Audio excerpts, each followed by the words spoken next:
오늘이 아마 2022년 들어서 제일 많이 오신 것 같아요. 2022년 코로나 상황이 종료되면서 우리 교회도 변화 아닌 큰 변화가 왔어요. 물론 새로 더해진 성도님들 계시죠. 하지만 가장 큰 교회의 변화가 뭘까요? 참 저는 이런 변화가 교회에 가장 필요한 변화라고 생각돼요. 네, 비슷한데 좀 더 들어가셔야 돼요. 뭘까요? 아이들이 많아졌어요. 예, 일단 올해 작년을 생각해 보세요. 씩씩하게 이제 영수 형제님, 뭐 정훈 형제님, 주영 사장님, 광익 형제 가끔 오면 이런 사람들끼리 모여서 예배 드렸었거든요. 근데 올해 들어서 2월에 우리 애들이 들어오면서부터 뭐 서진이, 서윤이가 등장하면서 아이들이 많아졌어요. 오늘만 봐도 제가 이거 설교만 써놓고 애들이 안 오면 어떡하지 했는데 애들이 오늘 다 왔어요. 우리 아이들 3명을 비롯해서 예성이, 예은이, 그리고 이한이, 그리고 벌써 6명이에요. 이제 주영 사장님네 서진이, 서윤이까지 오면 애들만 8명이에요. 그렇죠? 어른들 숫자 비례하죠. 목회자 입장에서 교회가 건강하게 성장하는 데 있어서 가장 바람직한 유형이 바로 이런 유형이에요. 이걸 내추럴 그로스라고 그러는데 가족이 함께 교회에 와서 그 교회 안에서 가족이 함께 자라가는 것이에요. 이것은 무슨 주일학교가 있고 없고의 문제가 아니에요. 주일학교 무슨 시스템이 프로그램이 좋고 나쁘고의 문제가 아니에요. 나중에 제가 기회가 되면 말씀을 드리겠지만 주일학교라는 것이 그 아이들 썬데이 스쿨이라는 거지 뭐 애들 암송하고 애들 말씀 나눈 데서 시작된 게 아니에요. 영국에서 이렇게 기계 같은 걸 만드는 공장에서 어른들의 손이 들어가지 않으니까 아이들은 손이 작고 얇잖아요. 그러니까 그런 구멍으로 아이들 손이 들어갈 수 있으니까 아이 때부터 애들이 일을 하기 시작하는 거죠. 공부를 배우는 것이 아니라. 그러니까 썬데이 교회에 왔을 때 애들에게 그런 교육이 미치지 않는 애들에게 어떤 교육, 수학, 뭐 글자 이런 걸 가르치면서 시작된 것이 주일학교예요. 썬데이 스쿨. 그게 이제 미국에 왔는데 미국은 이제 아이들이 평일날 공부를 다니니까 썬데이 스쿨 주일날 그게 할 게 없으니까 그때 말씀을 가르치고 이렇게 양육하기 시작한 것이 주일학교. 그러니까 원래는 이 주일학교가 있었던 것이 아니에요. 물론 있으면 좋겠죠. 근데 그것이 꼭 필수 사항은 아니라는 거예요. 오늘 우리 아이들이 이렇게 또 밖에 나가서 모이고 또 그 안에서 자라고 또 배우는 것. 하지만 무엇보다도 부모와 함께 교회 안에서 자라는 것. 이것이 정말 바람직한 방향이에요. 우리가 그런 교회의 방향으로 나아가고 있으니까 또 제가 목회자로서 그런 책임이 자꾸만 느껴지는 것이에요. 우리가 하나님의 그 왕국을 확장해 나감에 있어서 전도, 선교 중요해요. 하지만 가장 중요한 부분은 다음 세대인 우리 아이들이 그리스도 안에 거하게 하는 것이에요. 교회 안에 거하는 것이 아니라 그리스도 안에 거하게 하는 것.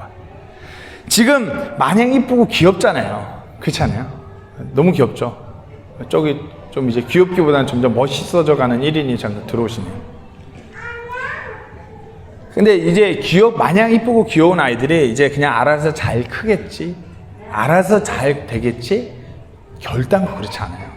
지금 세상은 그렇게 아이들을 그냥 알아서 스스로 잘 크도록 내비두는 세상이 아니에요. 하나님께서 자녀를 우리에게 맡기셨어요. 그리고 우리는 믿음으로 이 자녀들을 양육해야 되는 것이에요. 그것을 놓는 순간 우리 가정이 무너지게 되고 교회가 무너지는 것이에요. 자, 코로나 이전의 한 통계예요. 주일에 예배를 빠지지 않는 부모들의 56%가 집 안에서 신앙교육을 전혀 하지 않는다. 교회를 매주 빠지지 않는 부모예요. 그 부모들의 56% 집에서 신앙교육을 전혀 안 한대요. 그리고 23%가 특별한 경우에만 한다. 뭐 성탄절, 부활절 이럴 때만 특별한 거예요. 성탄절은 예수님이 오신 날이야. 부활절은 예수님이 부활한 날이야. 이런 경우면 신앙교육을 조금 한다. 23%. 그러니까 소위 매주 교회에 온다는 분들의 80%가 이와 같이 아이들의 신앙교육에 대해서 관심이 없다라는 것이에요. 그러고서 이제 코로나라는 특수상황을 맞이하면서 집안에 거하게 됐죠. 일부는 집안에 거하게 되면서 아이들에게 더 신앙교육을 철저하게 했지만 일부는 본인 신앙도 멀어졌기 때문에 어쩔 수가 없는 상황이었어요. 그리고 최근에는 아직 집계된 것이 없어요. 저는 이게 새로운 통계가 나온다면, 새로운 집계가 나온다면 좀 더 암울한 통계가 나오지 않을까 그렇게 걱정이 되기도 합니다. 가시적으로 분명히 이런 통계가 나타나지 않았지만 솔직히 예상이 돼요. 위기 아닌 위기, 심각한 위기죠. 또 코로나, 러시아, 우크라이나 전쟁으로 인해서 심각한 경제난을 맞이하면서 많은 사람들이 그저 교회에 발만 걸쳐놓으면 살기에 바빠요. 그러면서 부모들은 진정 성경적인 부모, 믿음으로 나아가는 부모 되기를 외면해요. 그리고 젊은 부부들은 이제 그냥 문자 그대로 부부가 되는 것조차도 외면해요. 우리의 삶을 즐겨야지, 애가 생기면은 우리의 삶을 침해해, 내 삶을 뺏겨, 내 삶을 못 즐겨, 이러면서 부부가 되었음에도 불구하고 부모 되기를 거부하는 젊은 부부가 많아졌어요. 그게 우리나라의 현실이에요. 전 세계에서 가장 출산율이 낮고 인구 절벽의 상황을 맞이하는 대한민국이에요. 그러면 그 다음은 어찌 될까요? 다음 세대가 교회 안에서 전멸한다고 하는 이 시점에서 다음 세대조차 없어져가는 이 시점이에요. 그렇다면 내일의 교회는 어떻게 될까요? 다음 세대를 살려야 된다고, 다음 세대를 세워야 된다고 말을 많아요. 근데 과연 우리는 어떻게 해야 될까요? 오늘 하나님의 말씀을 통해서 그 부분을 나누려고 합니다. 우리가 어쩌면 머리는 너무나 잘 알고 있어요. 다음 세대 세워야죠. 우리 아이들 세워야죠. 살려야죠. 영적으로 양육해야죠. 가르쳐야죠 하면서도 잘 그러지 못하는 현실입니다. 그래서 오늘 말씀을 통해서 우리가 한번 그 부분을 나눠보려고 합니다. 자, 출애굽기의 말씀입니다. 오늘 출애굽기에서 가장 집중되는 주인공이 누구죠? 출애굽기의 주인공. 모세. 그렇죠, 모세예요. 그리고 이 출애굽기의 기록자는 또 누구죠? 모세. 다른 분들에게도 기회를 좀 주면 안 되겠니? 자, 이집트 탈출을 경험하고 광야에서 그 놀라운 하나님의 능력을 경험하면서 살아가는 백성들이었지만, 그럼에도 불구하고 계속해서 하나님을 등지고 우상을 따라가려고 하는 이 어리석은 백성들에게 하나님께서 위대하게 이스라엘 백성에게 역사하셨다라는 그 책이 바로 출애굽기예요. 그리고 이 책의 저자는 다시 말씀드리지만 모세예요. 자, 히브리서 11장에서 우리가 아까도 읽었던 본문이에요. 히브리서 11장에 소위 믿음의 장이라고도 불리고 믿음의 선조들의 장이라고도 불러요. 그래서 이게 보면은 믿음으로 아벨, 믿음으로 에녹은, 믿음으로 노아는, 믿음으로 아브라함은, 믿음으로 사라는, 믿음으로 이삭은, 믿음으로 야고는, 믿음으로 요셉은, 그 다음 믿음으로 함정에 걸리지 않는데요. 믿음으로, 여기 보면은 23절에 우리 본문에 믿음으로 모세의 부모님이라고 되어 있잖아요. 그죠? 믿음으로 모세의 부모는. 믿음으로 모세의 부모는. 근데 영어를 잘 봐보세요. 믿음으로 모세의 부모는 아니라 보면 by faith Moses예요. 믿음으로 모세는 숨겨졌느니라. 그러니까 한국 해석이 틀리진 않았지만 정확하게 보면은 믿음으로 모세는 숨겨진 거예요. 그러니까 지금 이 히브리서 11장 23절은 정확하게 모세의 부모의 포커스라는 것이 아니라 모세 부모의 그 믿음의 포커스를 하고 있는 것이에요.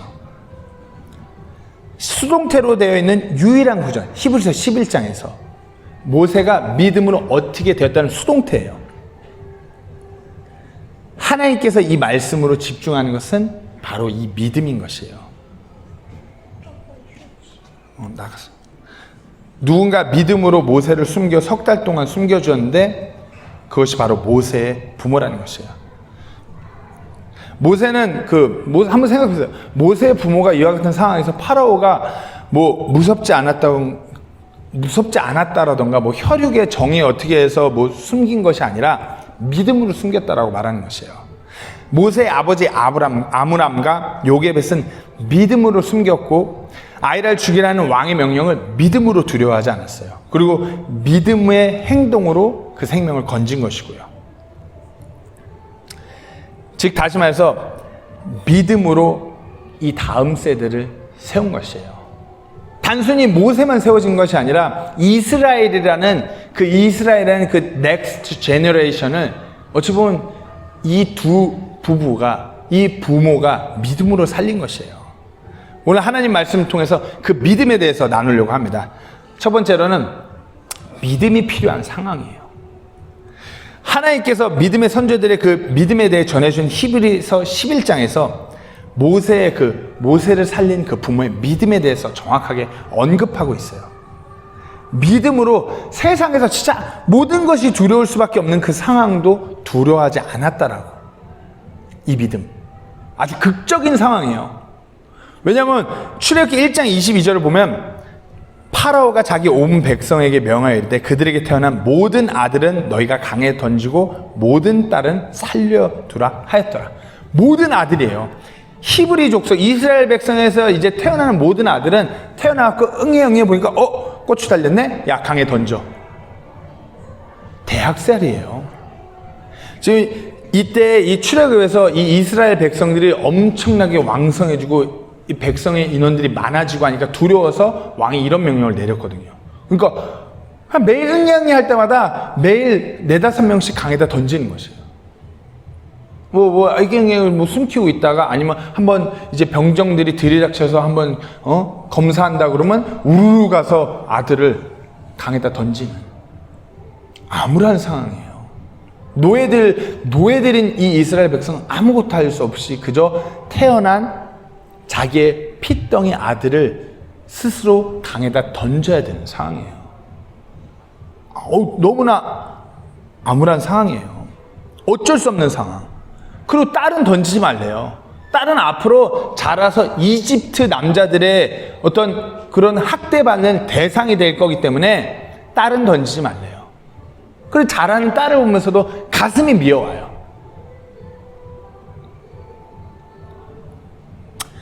자, 끔찍한 상황이죠. 제가 말씀드렸다시피 출애굽기의 저자는 모세예요. 모세가 이 출애굽기를 기록하고 나서 이제 이스라엘 백성들이 이 출애굽기 읽을 때 어떨까요? 연로한 사람들이 이 출애굽기를 읽을 때는 자신이 이스라엘에 어떠한 끔찍한 상황이 일어났는지를 기억하게 되는 것이에요. 막 이 말씀을 보면서 땅을 치면서 울면서 이 말씀을 대하는 사람들도 있었을 것이에요. 그때 어린 내 막둥이 동생이 강에 던져졌었지. 그때 내 처음 난 아들, 내 첫째 아들을 내 손으로 내가 강으로 던졌었지. 막 가슴을 치면서 한탄하는 사람도 있었을 것이에요. 하지만 이 대목에서 많은 사람들은 대부분 하나님의 위대하심을 떠올리게 됩니다. 어느 부모를 통해서 진정 놀랍고 위대하신 하나님을 바라보게 되는 것이에요. 너무나 악한 파라오 왕의 명령에 한낱 노예 부부가, 그것도 정통 히브리 부부, 그냥 태어나면 던져야 되는 그 부부가 왕의 그 명령을 두려워하지 않고 믿음으로 나아가요. 그리고 그 믿음을 보시고 하나님께서 일하셔요. 지금 이 세상이 어쩌면 이때와 같아요. 다음 세대의 그 영적인 생명을 거의 다 죽이라고 세상 문화는 그렇게 끌고 가는 상황이에요.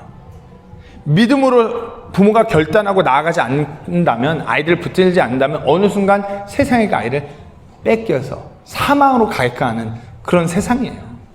그러니까 혹자는 그러다고, 그래서 우리 애를 세상의 문화하고 아주 분리시켜서 키우겠다고. 제가 그러면 그런 부모들에게 하나 어드바이스 하겠는데요. 그러실 거면 지구를 떠나셔야 돼요. 이 땅에서 발 딛고 사는 동안 세상 문화 결탄코 100% 완벽하게 분리시킬 수 없어요. 이 땅에서 발 딛고 사는데 어떻게 해요? 악한 문화권에서 우리가 살고 있는데 지구를 떠나서 달나라로 가야죠. 그리고 그 악한 문화라는 것은 조금만 접하는 순간 급속도로 빨려 들어가요.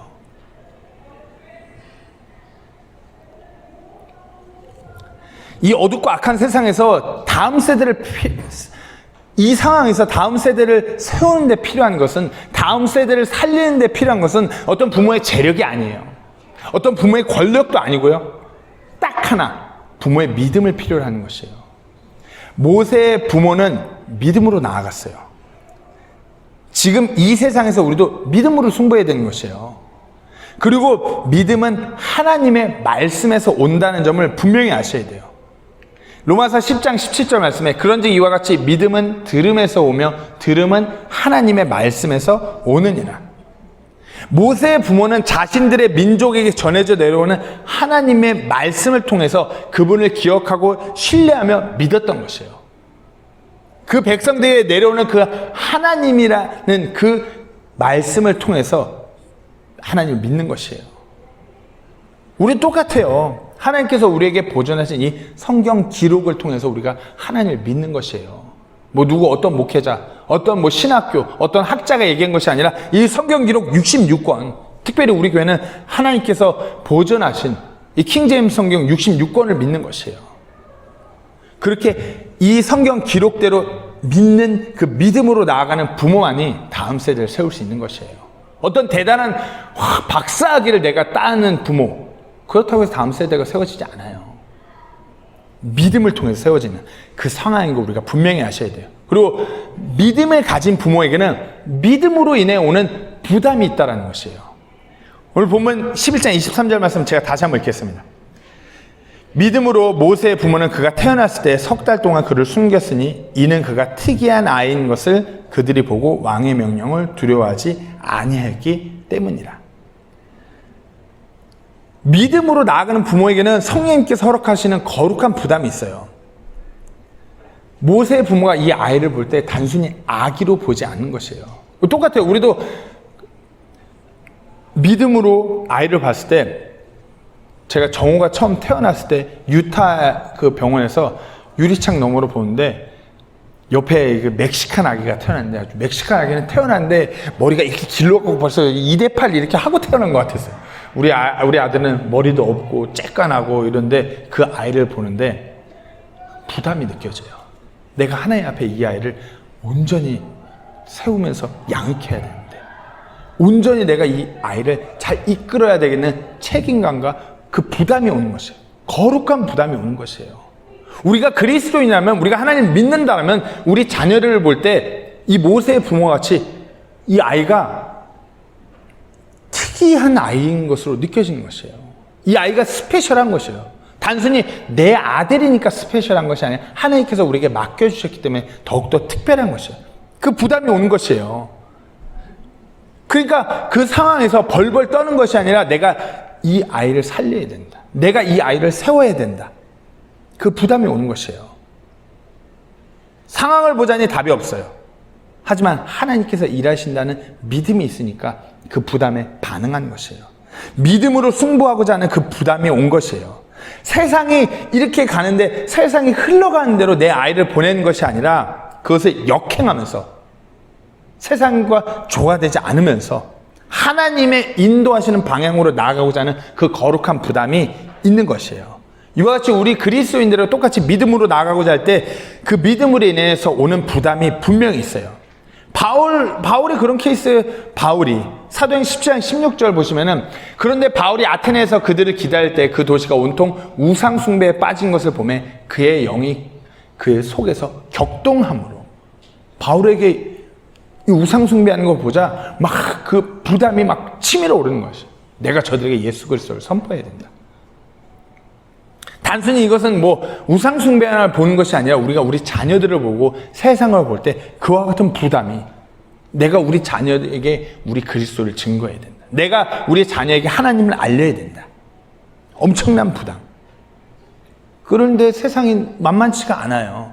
세상이 너무 악하고 어두워요.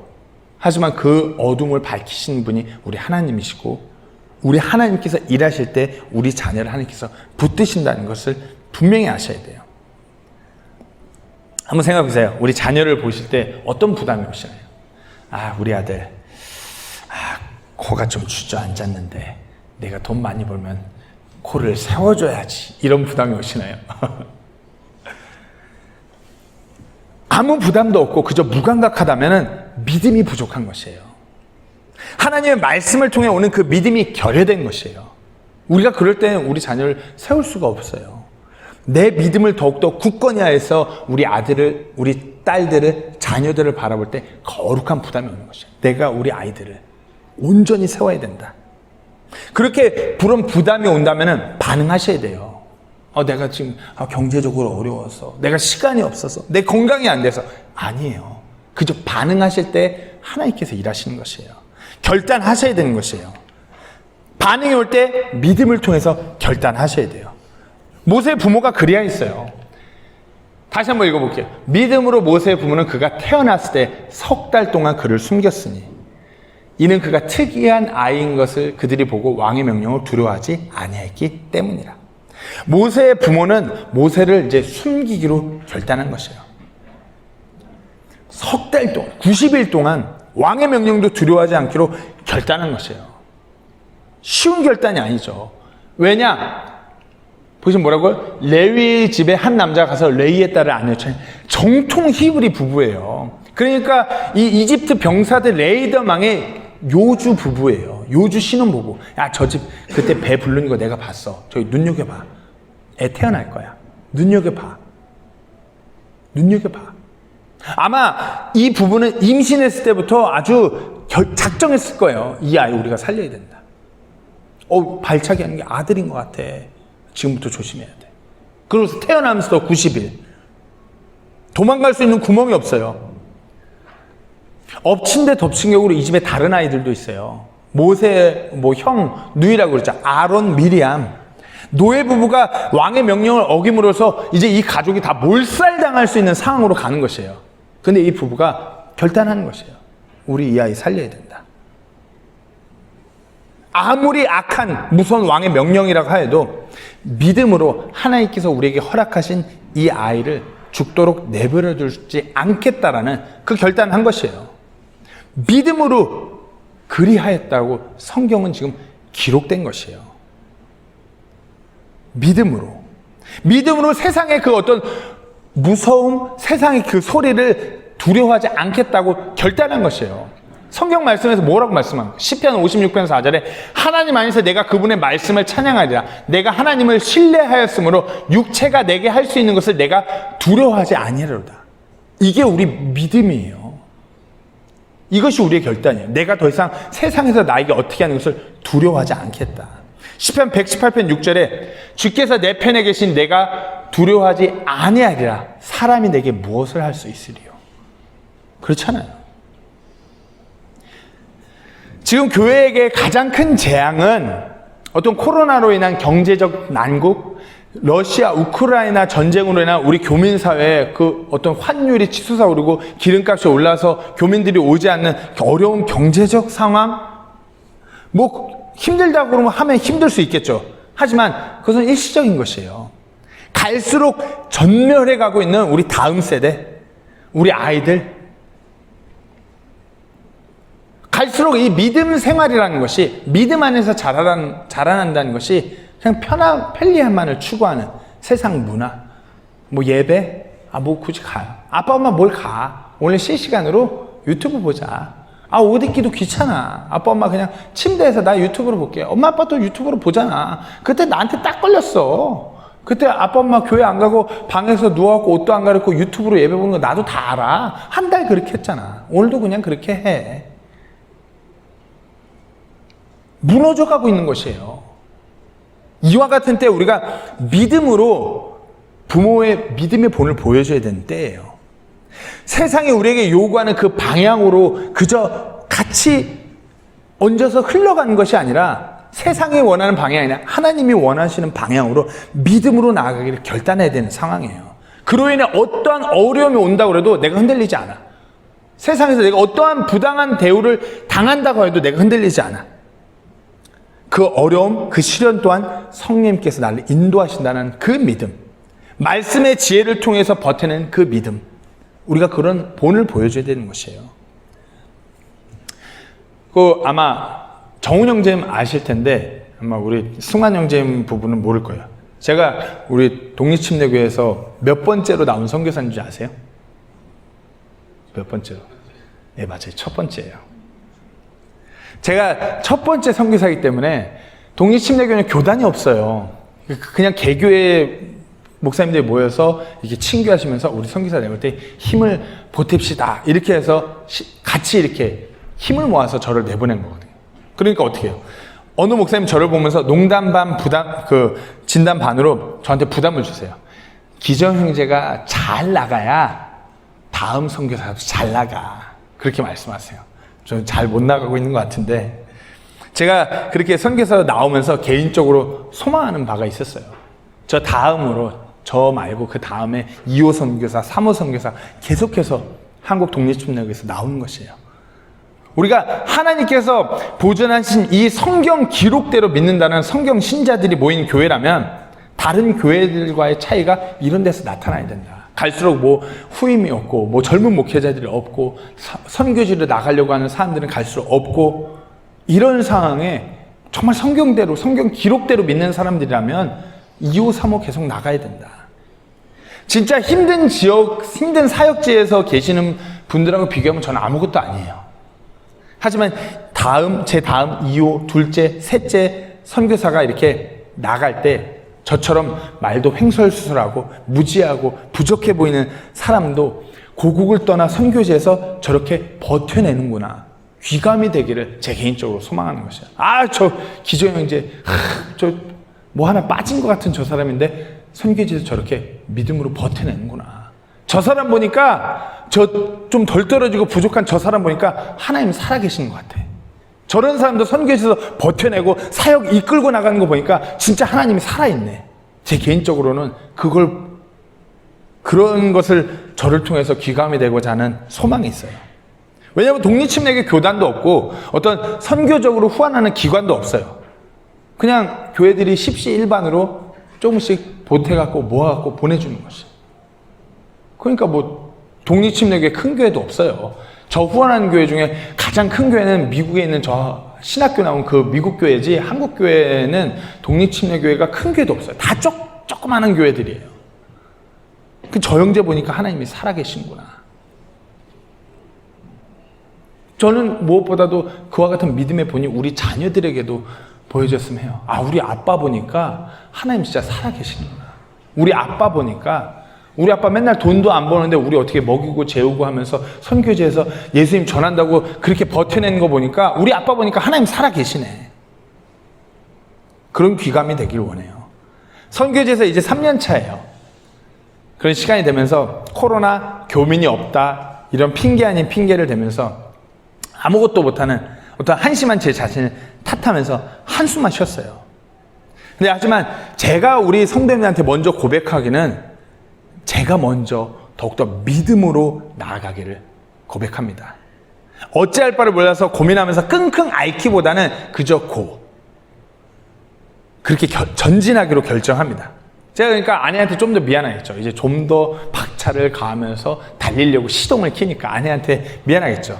미안한 마음에 디테일하게 말을 잘 안 해요. 일단 달리죠. 예. 아내는 그러니까 말하지 않아요, 그럴 때 나오는 것 같아요. 쓱 보고 이제 따라오려고 하겠죠. 그래서 이제 뽀뽀 한 번 더 해주고, 우리 아이들한테는 부족한 이 아비의 믿음이 조금이나마 본이 되기를 소망하면서, 미안한 마음의 정호한테는 전문용어로 포코감튀, 포코감튀를 좀 더 사주고, 포테이토 코너 감자튀김이에요. 포코감튀. 쌍둥이에게는 우리 과일을 좀 더 사주면서 믿음의 길을 가자고 격려하려고 합니다. 자, 다시 돌아와서 모세의 부모와 같은 믿음으로 연약하나마 나아가고자 결단하셔야 돼요. 지금 이 자리에 우리 성도님들도 부모로서 그리하기를 소망해요. 모세의 부모는 믿음으로 그렇게 결단했어요. 우리 사랑하는 성도님들, 이 세상이 갈수록 악하고 어두워져가는 이 상황에서 자녀를 보건대 부담이 느껴지잖아요. 어떡하시겠어요? 결단하셔야 되는 것이에요. 그리고 결단하셨다면 그 결단한 그 믿음과 동반되는 그 분명한 행동이 있다는 것이에요.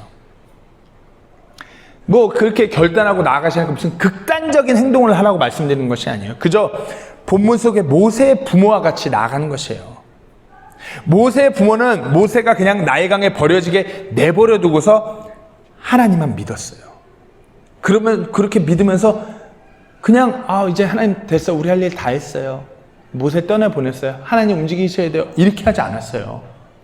2절, 우리 출애굽기 2장 2절에 3절 말씀. 그 여인이 수태의 아들을 낳았냐. 그가 준수한 아임을 그녀가 보고 석 달 동안 그를 숨겼으나 더 이상 더 숨길 수 없게 되매 그를 위해 갈대로 만든 개를 가져다가 진흙과 역청으로 그것을 바른 뒤 아이를 그 안에 담아 강가의 부들들 가운데 두었는데 90일이라는 시간이 지났어요. 어떨까요? 갓난 아이 모세가 져달라고 울을 때마다 온 신경을 곤두세우면서 행여나 그 우렁찬 남자의 울음소리로 들릴까 숨을 죽여왔어요. 이제 더 이상 어떻게 할 수가 없어요. 가족이 몰살될 위기에 처한 것이에요. 그 가운데서 이 아이를 보면서 부모로서 얼마나 고통스러울 거예요.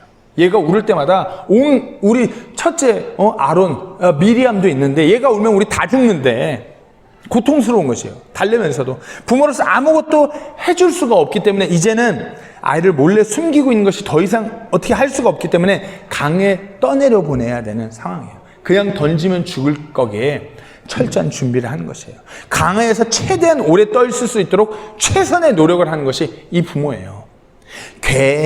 그 나무 궤에다가 진흙과 역청을 바르고 부들이 있어서 쉽게 떠내려가지 않고 파라오의 딸이 공주가 가끔 목욕한다는 그 지역 쪽으로 떠내려 보내고 하는 것이에요. 그리고 아이를 손에서 떠나보내요.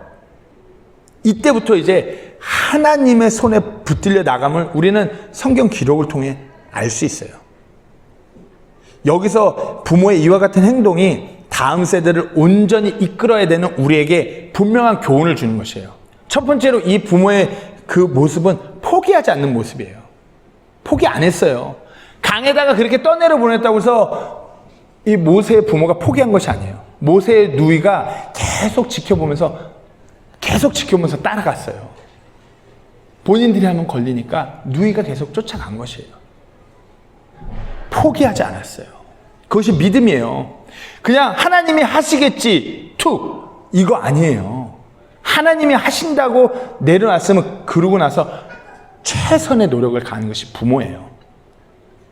포기하지 않았고 최선의 노력을 다하는 이 부모였어요.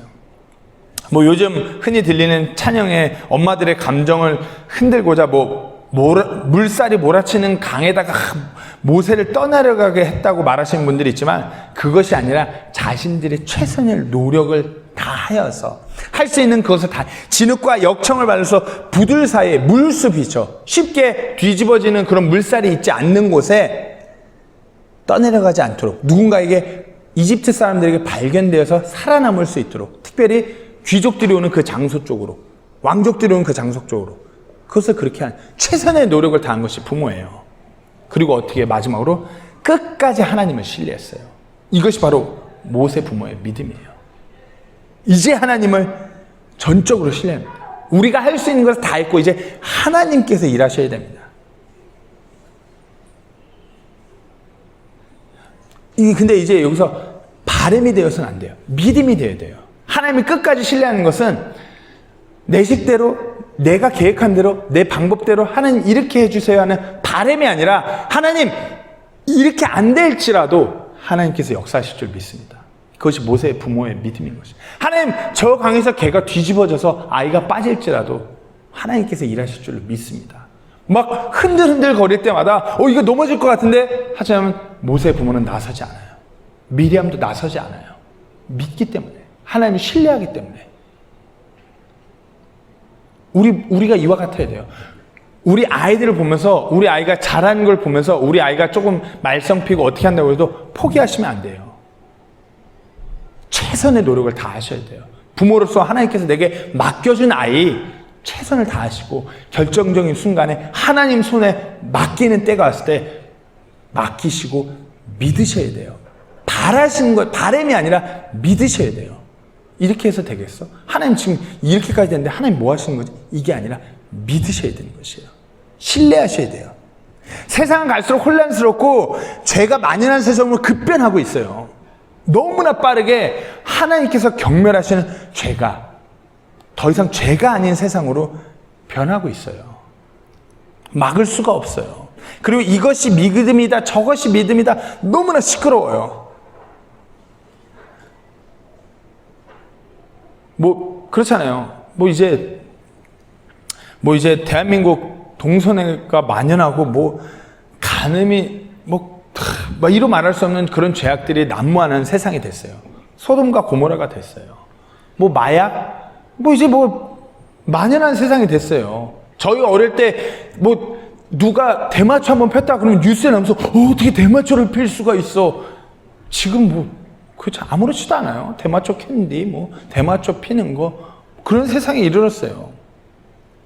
그러니까 세상의 문화하고 아주 극단적으로 분리시키려는 크리스찬 부모들이 많아지고 있어요. 제가 말씀드렸죠. 분리 안 돼요. 늦깎이에 그 세상 문화를 맛보면은 이게 주체할 수 없는, 늦바람이 무섭다 그러죠. 주체할 수 없이 아이들이 확 돌아요. 어른이 돼서 그렇게 그런 문화에 젖어들면 컨트롤이 안 돼. 자기 통제가 안 돼요. 극단적으로 분리시키려면 제가 말씀드렸죠. 어느 목사님의 표현을 빌려서 지구를 떠나라. 목사님 그러죠. 지구를 떠나라. 세상 문화로부터 자녀를 분리시키고 싶으면 우주선 태워서 화성이나 달나라로 보내라. 그렇지 않으면 분리 안 돼요. 무슨 제가 저희 아들 게임하는 거 통제하려고 무슨 패밀리 링크 이런 거 깔아갖고 게임 시간 이렇게 하는데 솔직히 저희 아들 그거 다 탈출하는 방법 알거든요. 통제 안 돼요. 부모는 내가 패밀리 링크도 다 하고 내가 다 추적하고 내가 다 컨트롤할 수 아니요. 애들 똑똑해요. 벌써 초등학교 1, 2학년에 그거 다 그런 정보가 공유되고 있어요. 야, 아빠가 패밀리 링크 깔았지? 탈출할 수 있어. 인간적인 힘으로 부모의 지식으로 안 돼요. 답이 없으니까 그래서 겁쟁이처럼 가만히 있으라고. 아니죠. 일 쏠려고 하고 저를 쏠려고 하고 아니요. 우리가 성경 기록대로 바로 서서 마지막대로 흘러가고 있는 것을 우리가 성경 기록 통해서 그것을 볼 때 인간적으로 두려워서 벌벌 떠는 것이 아니라 인간적으로 어떤 돌파하려는 그런 겁쟁이가 아니라 모세의 부모같이 그저 믿음으로 나가는 것이에요. 포기하지 마시고 최선을 다하시고 끝까지 하나님을 신뢰하는 것. 끝까지. 모세의 부모가 그렇게 믿음으로 그렇게 나아갈 때 하나님께서 함께 하셨어요. 그 믿음의 증거가 분명히 나타났다는 것이에요. 믿음의 증거는 어찌 보면 이들의 담대함이 그 증거예요. 믿음의 증거. 상황이 그렇잖아요. 내외적으로 답이 없어요. 외적으로는 파라오 왕이 다 죽이겠다고 그러죠. 내적으로는 그저 자신들은 정통 히브리파 부부예요.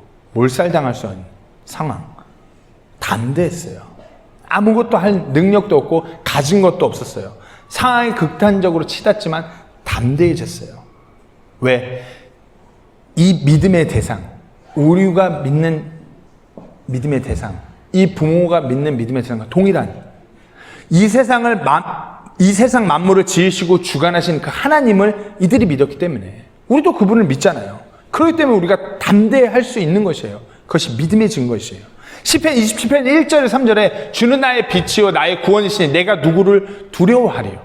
주는 내 생명의 힘이시니 내가 누구를 무서워하리요. 사악한 자들 곧 내 원수들 내 대적들이 내 살을 먹으려고 내게 왔다가 걸려서 넘어졌도다. 군대가 나를 대적하려고 진을 칠지라도 내 마음을 두려워하지 아니할 것이며 전쟁이 나를 대적하여 일어날지라도 내가 이것을 확신하리로다. 이런 증거가 따르는 것이에요. 담대함. 그리고 보여지는 놀라운 증거는 하나님께서 개입하시는 것이에요. 그렇죠? 5절부터 제가 한번 8절까지 쭉 읽어보겠습니다. 파라오의 딸이 강에서 목욕하려고 내려오고 그녀의 시녀들은 강가를 거닐고 있었는데 그때 그녀가 부들들 사 있는 그 개를 보고 자기 시녀를 보내어 그것을 가져오게 한 뒤 그 개를 열고 아이를 보니 보라 아기가 울므로 그녀가 그를 불쌍히 여겨 이르되 이것은 히브리 사람들의 아이들 중 하나로다 하므로 그때 그의 누이가 파라오의 딸에게 이르되 내가 가서 히브리 여인들 중에서 유모를 당신에게 불러와 그녀가 당신을 위해 그 아이에게 젖을 주게 하리까 하며 파라오의 딸이 그녀에게 이르되 가라 하므로 그 소녀가 가서 그 아이의 어머니를 불러오니. 여기서 보면은 어떤 초자연적인 기적이 한 번도 일어나지 않았어요. 그죠? 이제 우연의 어떤 연속되는 그 상황 같아요. 부들들 사이에 떠나는데 그 누나가 계속 지켜보면서 따라가요. 파라오 공주가 왔네? 파라오 공주가 그걸 발견하네? 때는 이때다. 미리암이 달려가서 이 아이에게 젖을 먹일 유모를 제가 데리고 오겠습니다. 그러니까 공주가 그래, 그러면 히브리 사람 중 한 명 데리고 와서 이 아이를 그 유모에게 맡기라. 그래서 그 누이가 실제로 모세의 엄마가 모세를 양육하면서 할 수 있게끔 그 상황이 그렇게 이루어진 것이. 우연의 일치로 보시겠어요? 성경이 그렇게 우연의 일치로 그러니까 기록됐을까요? 우리가 성경에 이와 같이 하나님의 초자연적인 기적이 없는데 우연의 일치처럼 뭔가 상황이 전개되어 가는 것을 읽을 때 우리가 뭐라고 하냐면 전문용어로 하나님의 섭리라고 하는 것이에요. 하나님의 주권적 개입이라고도 하는 것이에요. 이것이 바로 믿음의 증거 중 하나예요. 90일이 지나서 강 부들 사이에 떠내렸어요. 괴를 열었는데 또 모세가 막 응애 최대한 불쌍한 표정으로 모세가 되게 잘생겼었나봐요. 아기 때 여심을 자극하는 울음소리로, 그러니까 공주가 보니까 치근히 여겨지는 거예요. 이 아이 우리 아빠가 강에 다 던지라고 해서 죽게 되냈네. 내가 그래도 만났으니까 얘는 내가 살려야지. 그렇게 됨으로 해서 모세가 파라오 왕자가 된 것이에요. 참 우연의 일치가, 이 스토리가 그렇게 연계가 되죠. 이것이 바로 하나님의 섭리인 것이에요. 요무람, 요갑의 모세의 그 부모의 믿음을 보시고 하나님께서 이와 같이 개입하셔서 일하신 것이에요. 다음 증거는 어찌 보면 이 부모의 다른 자녀들을 봐도 증거가 확연해져요. 미리암, 모세의 누이요. 이 모세의 누이가 성경을 통틀어서 첫 번째 여자 대언자예요. 성경에 나온 첫 번째 여자 대언자. 하나님의 말씀을 대언하는 첫 번째 여자, 첫 번째 여성. 미리암이 바로 모세의 누나가 그런 사람이에요. 아론은 어떨까요? 모세 옆에서, 모세가 히브리 말이 좀 어눌하다고 그러니까 모세 옆에서 하나님의 말씀을 대언했던 대언자. 이스라엘 백성의 최고 지도자로 최고 지도자 중 한 명이에요. 믿음의 증거가 이래요. 무슨 말이 필요하겠어요? 다음 세대가 세워진 것이에요. 이 부모의 믿음으로 인해서. 그리고 마지막 증거는 모세의 정체성이에요. 분명 모세는 이집트 왕궁에서 왕실 최고의 엘리트 교육을 받고 그 모든 환경에서 자라가게 돼요. 하지만 모세의 정체성은 정확한 히브리인이었어요. 출애굽기 2장 11절 말씀해 보시면은 그 당시에 모세가 장성한데, 그죠? 다 컸어요. 다 컸는데 이때 이 정체성이 모세가 어떠한지를 분명히 알려줘요. 자기 형제들한테 나갔대요. 근데 어떻게 해요? 그들이 무거운 짐을 보다가 어떤 이집트 사람이 어떤 히브리 사람 곧 자기 형제들 중 하나를 치는 것을 보았으므로, 이 왕궁에서 파라오의 왕자로 자란 모세의 정체성이 이스라엘 히브리 백성을 보는데 자기 형제래요. 그의 정체성이 흔들리지 않았어요. 올바로 세워졌어요. 왕궁에서 최고의 교육과 최고의 부를 누리면서 자랐음에도 불구하고 그의 정체성은 저 노예 히브리 족속, 이스라엘 백성, 나아가 하나님의 선민이라는 정체성을 가지고 자라는 것이에요. 그 모세의 믿음에 대해서 히브리 기자는 이렇게 고백해요. 히브리서 11장 24절에 27절에 믿음으로 모세는 나이가 들었을 때 파라오의 딸의 아들이라 불리는 것을 거절하고 잠시 제 쾌락들을 즐기는 것보다 오히려 하나님의 백성과 함께 고난받는 것을 택하였으며 그리스도의 치욕을 이집트의 보화보다 더 큰 재물로 여겼으니 이는 그가 주께서 보상으로 보답해 주시는 일에 관심을 기울였기 때문이라. 믿음으로 그는 왕의 진노를 두려워하지 아니하고 이집트를 버렸으니 그는 보이지 아니하는 분을 보는 것 같이 하면서 견디어 냈느니라. 자신이 누릴 수 있는 그 모든 것, 권력, 부, 모든 것을 내려놓고 하나님의 백성의 정체성을 따른 것이에요. 그리스도라는 치욕을 가장 귀하게 여긴 것이에요. 자신의 부모가 그러했듯이 세상에서 가장 두려워한 대상을 두려워하지 아니하고 하나님만 바라보는 그 정체성, 그거 세운 것이에요. 정체성이란 자신이 누구인지를 아는 것이에요. 믿음의 증거는 우리 자녀들이 자신이 누구인지를 알게 되는 것이에요. 모세는 자신이 누구인지 알았기 때문에 세상에 줄 수 있는 그 최고의 것을 내려놓고 하나님을 바라본 것이에요. 그 고통의 길을 택한 것이에요. 우리가 믿음의 부모로서 그리스도인으로서 우리가 올바르게 세워서 우리 자녀를 이끈다면 우리 자녀들이 정체성이 확실히 세워지는 것이에요. 아, 우리 부모님이 그랬듯이 나도 그리스도인이야. 나도 믿음이 있는 사람이야. 나도 이렇게 가야지. 내가 하나님의 은혜로 살아가는 사람이야. 내가 그 은혜를 빚진 자야. 내가 구원받은 그리스도인이야. 하나님 앞에 내가 아무것도 내세울 것이 없는 무자격자임에도 불구하고 하나님께서 나를 사랑해 주셨어. 이 정체성을 아는 것이에요. 그러면서 어떻게 해요? 그 아이들의 삶 가운데 하나님의 은혜가 가득해지는 것이에요. 그리고 그 정체성이 확실히 될수록 하나님을 영화롭게 하면서 담대하게 세상 가운데서 하루하루 나아가는 것이에요. 그 영적인 정체성을 가지게 된 것이 얼마나 큰 특권이에요. 이것이 우리 다음 세대, 즉 우리 자녀들에게서 나타날 것이에요. 다시 말씀드립니다. 다음 세대를 살리고 세우는 유일한 키는 바로 우리의 믿음인 것이에요. 우리가 믿음으로 결단하고 믿음으로 행할 때 그 믿음의 증거가 따르는 것이에요. 지금 그것만이 통하는 상황인 것이고요.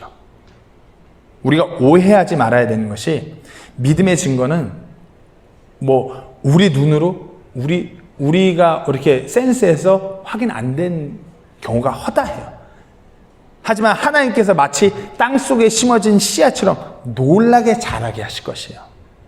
당장 믿음으로 나아가도 아무 변화가 없는 것 같고 그저 힘들기만 한 것 같지만 하나님께서 그 뒤에서 놀랍게 일하고 계심을 분명히 아시고 믿음으로 나아가셔야 돼요. 하나님의 계획 안에서 걸어가기를 최선의 노력으로 다해서 나아가셔야 돼요. 그럴 때 갈라디아서 6장 9절 말씀처럼 하나님께서 일하실 것이에요. 갈라디아서 6장 9절 말씀에 우리가 잘 행하는 가운데 지치지 말지니 우리가 기진하지 아니하면 정하신 때에 거두리라. 우리가 기진하지 않고 포기하지 아니하고 최선의 노력으로 부모로서 믿음으로 계속 정진한다면 하나님께서 정하신 때 하나님 방법대로 우리 자녀들 가운데서 일하실 것이라는 것이에요. 하나님의 섭리가 우리 자녀들을 통해서 드러날 것이라는 것이에요. 말씀을 마치겠습니다. 믿음으로 모세는 산 것이에요. 믿음으로. 다름 아닌 모세 부모의 믿음으로 산 것이에요. 그리고 나아가서 이스라엘 백성도 어찌 보면 이 모세 부모 믿음으로 산 것이에요. 믿음이 절실한 그 상황에서 믿음으로 나아갔어요. 믿음으로 오는 그 부담에 온전히 반응해서 결단했어요. 그리고 행동했어요. 그리고 하나님께서 놀랍게 일하신 것이에요. 세상을 바라보고 다음 세대를 바라보실 때 무엇을 기대하시나요? 무엇을 소망하시나요? 세상에 막 뉴스를 보잖아요. 뉴스 보실 때 막 이제 내가 어렸을 땐 아니랬는데 갈수록 뭐 맨날 마약, 맨날 무슨 사건 사고 더 악한 세상으로 치닫는데 그 세상을 보고 우리 아이들을 보는데 무엇을 기대하고 무엇을 소망하실 수 있어요? 더 나은 세상이요? 더 밝은 세상? 더 좋은 세상 기대하실 수 있으세요? 전혀 그렇지 않아요. 더 악해질 것이고요. 더 어두워질 것이고요. 우리가 감히 어떻게 할 수 없는 세상으로 도래될 것이에요. 우리가 할 수 있는 유일한 방법, 우리가 다음 세대를 세우고 살리는 유일한 방법이 우리 믿음이라는 것을 분명히 아셔야 돼요. 세상에서 그렇게 말하잖아요. 자녀들은 부모의 등을 보고 자란다고. 우리가 믿음으로 세상에서 승부하며 나아갈 때 우리의 자녀들이 우리의 그 믿음을 보고 그 믿음의 본으로 자라난 줄 분명히 아셔야 됩니다. 기도하겠습니다.